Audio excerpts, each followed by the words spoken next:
Hey guys, it's James here with 810, the Pretend Race Cars podcast. On this Friday night, no social life edition. And Chris, a school in Nebraska has done away with gender-specific pronouns in favor of calling all students purple penguins. Tell me and everybody else at home, I guess, what your preferred pronoun is.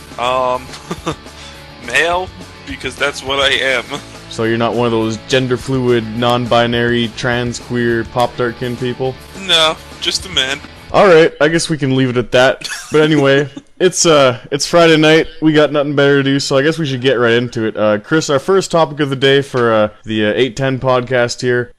You're hyped to talk about this, you've been begging me, to get going on this all week.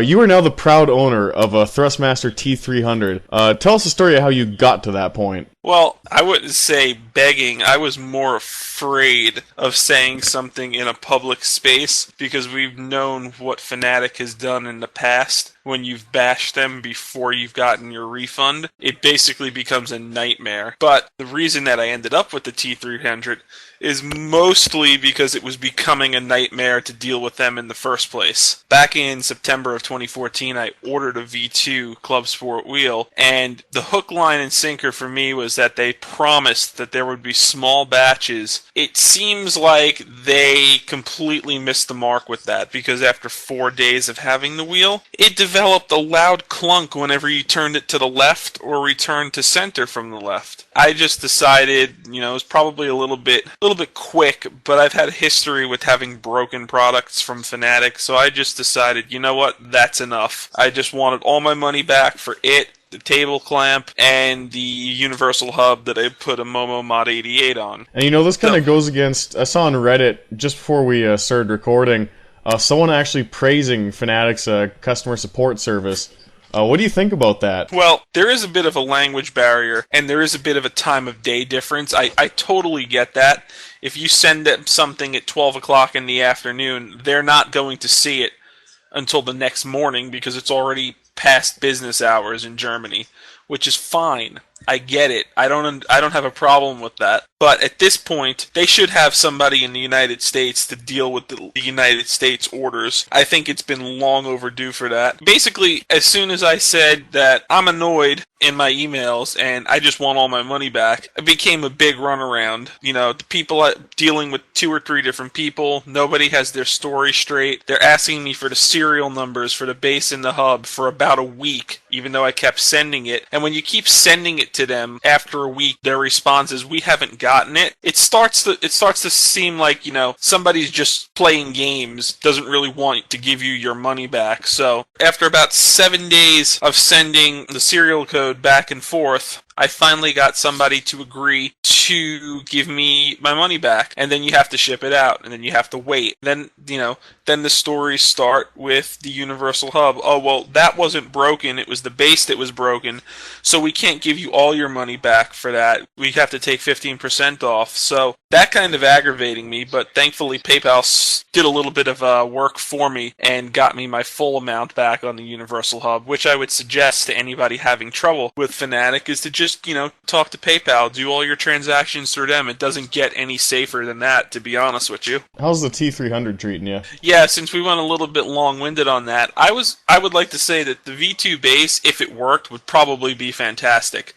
But having 1 year worth of warranty on something that turned into a paperweight after 4 days is a little unsettling. They could fix it, and what happens if on the 366th day of owning it, it's a paperweight again? You're kind of out $800 worth of equipment. So I decided to take my refund. Ended up with a Thrustmaster T300. For something that's designed for a PlayStation, this is probably one of the more impressive pieces of sim hardware I've ever had my hands on. I'd say it's about 75% as strong force feedback-wise as a V2 base, but maybe about 100% as good. It's just got incredible fidelity, very good feedback, and I'd say this is something that I could live with. I think it's got a 1 or a 2 year warranty, but the price difference is almost $200 cheaper. If it lasts that year, you'll probably be okay. And it starts to get into the point where it's like, okay, well, at this point, maybe if something happens to it, you could swallow it a little bit easier, but I'll keep my fingers crossed that it stays in one piece. I can't see, unless you're willing to spend all the money that you have to lay out for a direct drive wheel, that you would probably not be able to do much better than having the Thrustmaster T300 or T500. It sounds like I wanted to just rip Fanatec apart, and that's not the point. When you realize it's a pattern and not just like a phase, it starts to become something that they probably have to sit down and figure out. It's just very, very disappointing to me that after about 5 years of being like big players in the iRacing and other sim racing communities, that they haven't ironed out any of these quality control issues. And it's not just me. You could go read any of these threads that are up on iRacing's forums. And I say iRacing's forums because, to be honest with you, those are the most active hardware forums out there. I mean, you could say GT Planet is as active, but to me, your best information, your best knowledge base, and your best gauge on what you're getting into with the product is probably going to be found on the iRacing forums. GT Planet does a good job, but not quite the iRacing forums. Even Darren from Inside iRacing, he had his own issues with Fanatec and their quality control and whatever. I don't know the story exactly, but they make great stuff, but when you ship it to you ship the work order out to the cheapest factory possible, this is what you get. And I'm noticing a pattern that James wants me to rant for the first couple of minutes. But I'm going to move on now. The GT3 League that we both had planned racing on Assetto Corsa has dropped Assetto Corsa for a couple of reasons, and that is a 99% chance we'll move to GameStop Car Extreme. I wasn't too impressed in the little bit that I've tried it. I want your take on it, James. When they announced that we were dropping Assetto Corsa, the announcement that we might be moving to GameStop Car came basically a couple minutes afterwards, give or take. And by the end of the night, everyone else, that was testing out the game and just running laps on the practice server, everyone loved it, including myself. That's the game that I didn't realize I needed in my life until I tried it. And then I stayed up till 1 or 2 in the morning the first night I had it playing it, and I had work at 6 the next day, and that, I mean, you know yourself hanging out with me on TeamSpeak after we, hit the end record button, I pass out around 8 o'clock, so for me to stay up around, 1 or 2 playing what's essentially a standalone R-Factor mod, that means it has to be pretty damn good. The biggest thing I've noticed, though, I would never have tried this game if we didn't migrate to Game Stock Car in the first place from AC. This is a game where the main series is Stock Car Brazil, which gets almost no even YouTube time. I mean, I can't find clips to save my life of some of the races on YouTube. The track list is horrible. If you aren't from South America, you don't know any of the tracks in the game. Lots of the generic content that's included, aside from the BR stock cars like the Formula Extreme and all the different open wheel cars and a couple of the karts, it's all based in South America. And the track list itself is 99% South America side. I think there's like Kyalami from 1970s. I think there's Montreal from 1988. I know they have San Marino coming out, the historic version, in a couple of weeks. But this is a game I would never have bought had our league not switched to it. And, I said, screw it, it's $30, and I bought it. And how it drives, the force feedback is the best anyone's ever done with R-Factor. I mean, I always see Empty Box playing this, and he'll say, "Oh, this if you can only have one standalone version of R-Factor, this is the one." Man, he's right. It's so good.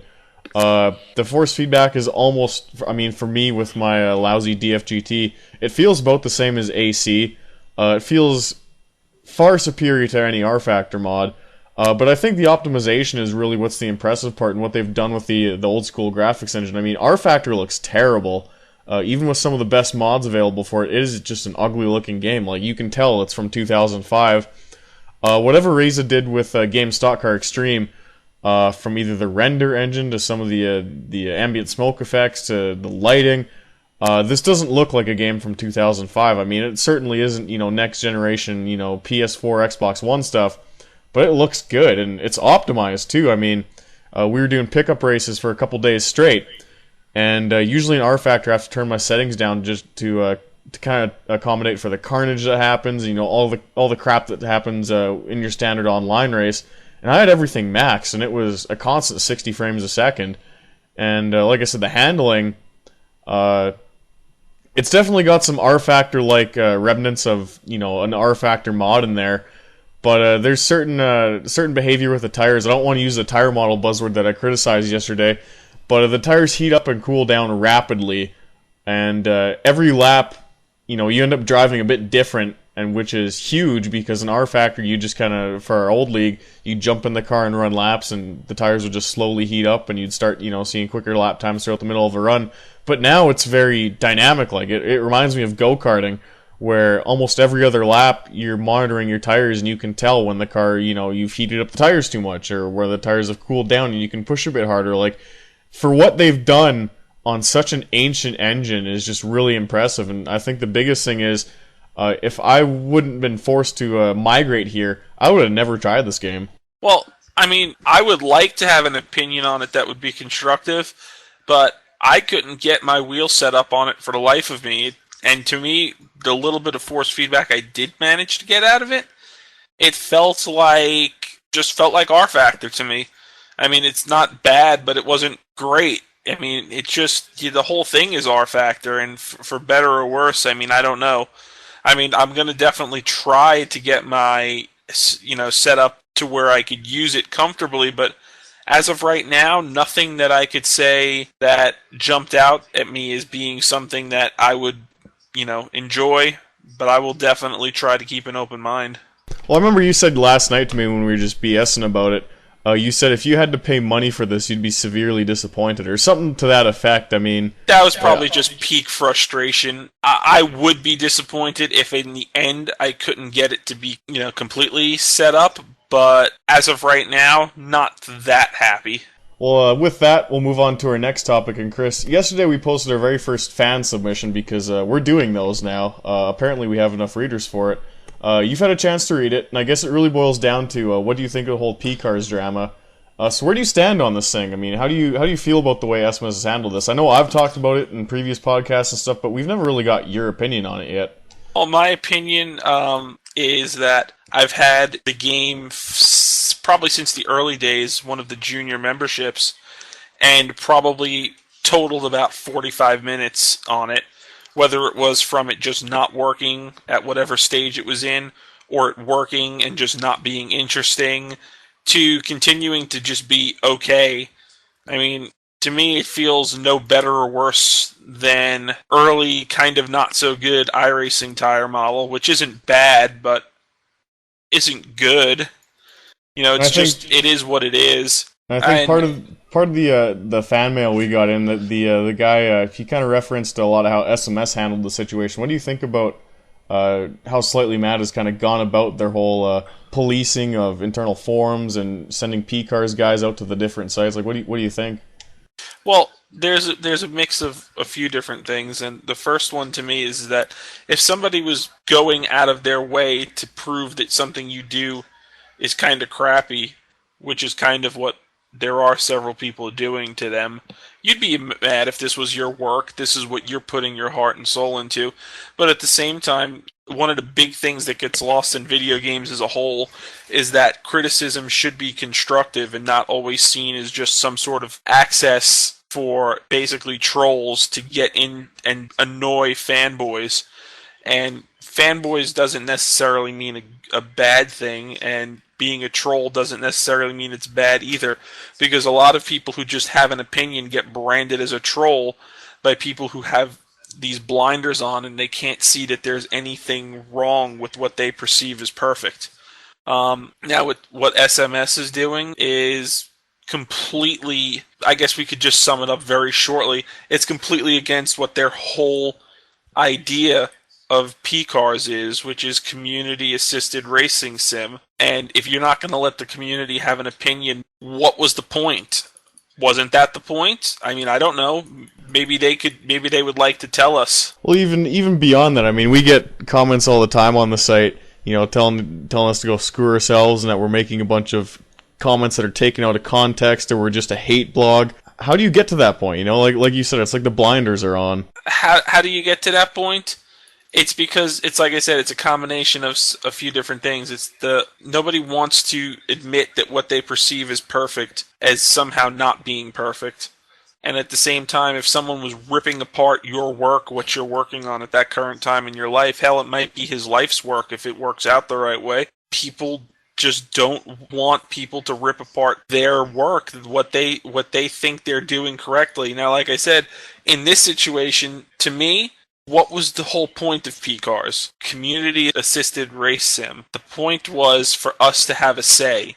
And if you're not going to let anybody have a say, other than like people who were basically on their knees, you know, willing to service the community moderators, the master donators, all that stuff, it's like, why even have it to where that was the whole point of the game, that you're completely against what it was. But I guess we could say our final topic today, Codemasters just put out their previews of F1 2015. Aside from their strange approach of talking about a tire model, which is kind of laughable that we would get into a tire model discussion for a console-based game, what are you expecting for the title? Codemasters traditionally always hypes up their games, and this goes back to F1 2010, as this like super serious racing simulator for the consoles for the common man, but it's also like this super authentic, super detailed, super in-depth F1 sim.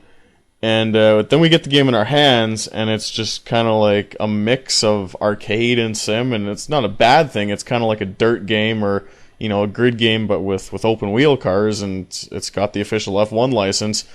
But when you get the game in your hands, it's glitchy, it's buggy, cars are 5 seconds faster than they are in real life. So, I mean, when they're marketing it so hard, and their first major blog announcement is how it's basically going to be a super serious sim racer for the PS4, the Xboner, and the PC, I don't trust them on that.